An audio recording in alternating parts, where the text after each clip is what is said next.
That sir, we in India today pay taxes like England to get services like Somalia. Sir, आमतौर पे देखा जाता है कि जब भी वित्तीय बजट देश में प्रस्तुत किया जाता है तो देश के कुछ वर्ग उस बजट से खुश होते हैं और कुछ वर्ग उस बजट से निराश होते हैं। लेकिन इस बार सरकार ने वो अचीव कर लिया जिसे अचीव करना संभव ही नहीं था। इस सरकार ने इस बजट से लगभग देश के हर वर्ग को निराश किया।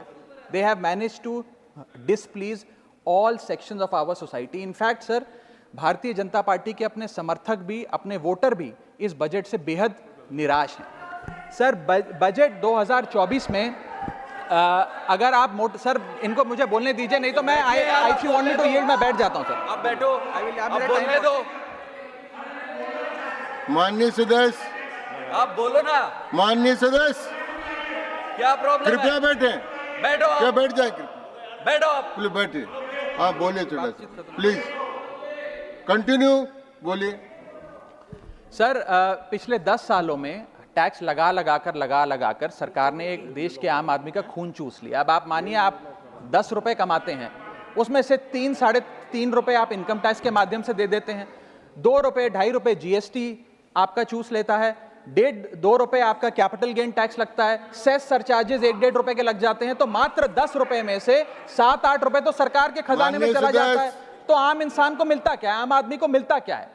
और सरकार जो हमसे इतना टैक्स लेती है उसके बदले में सरकार हमें देती क्या है? कौन सी ऐसी अंतर्राष्ट्रीय सेवाएं, world class health care, education, transport सुविधाएं सरकार बदले में देशवासियों को देती है? मैं ये भी पूछना चाहता हूं। इसीलिए आज मुझे ये कहने में बिल्कुल भी गुरेज नहीं है that sir, we in India today pay taxes like England to get services like Somalia.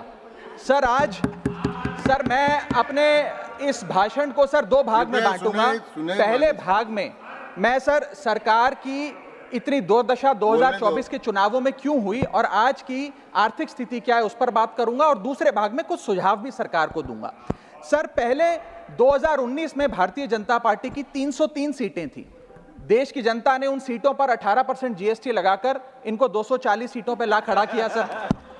Sir, इसके कई कारण बताए जाते हैं। कोई कहता है कि धर्म का कार्ड नहीं चला, कोई कहता है जातीय कारण है, तो कोई कहने लगता है कि टिकट डिस्ट्रीब्यूशन में कमी रही। सर, ये सब ऊपरी कारण है। मैं 3 कारण बताता हूं जिस वजह से भारतीय जनता पार्टी की ये दुर्दशा हुई। पहला कारण है इकोनॉमी, दूसरा कारण है इकोनॉमी, और तीसरा कारण भी है इकोनॉमी। सुनिए प्लीज, ये सर मैं बैठ जाता हूं। ये राष्ट्रपति के अभिभाषण पर चर्चा नहीं है, ये आम बजट पर चर्चा है। माननीय राघव चड्ढा जी, आपस में बात नहीं करें। माननीय राघव चड्ढा जी, ये राष्ट्रपति के अभिभाषण पर चर्चा नहीं है, ये आम बजट पर चर्चा। बोलिए सर, बजट पे आप बोलो। आप बजट पर बोलिए, आम बजट। सर, अगर आपने मेरी पूरी बात सुनी होती तो शायद इतनी आपत्ति इन लोगों को ना होती। सर, मैं यही कहना चाह रहा हूं कि कई कारण बताए जाते हैं चुनावी हार के, लेकिन मेरे मुताबिक 3 महत्वपूर्ण कारण है।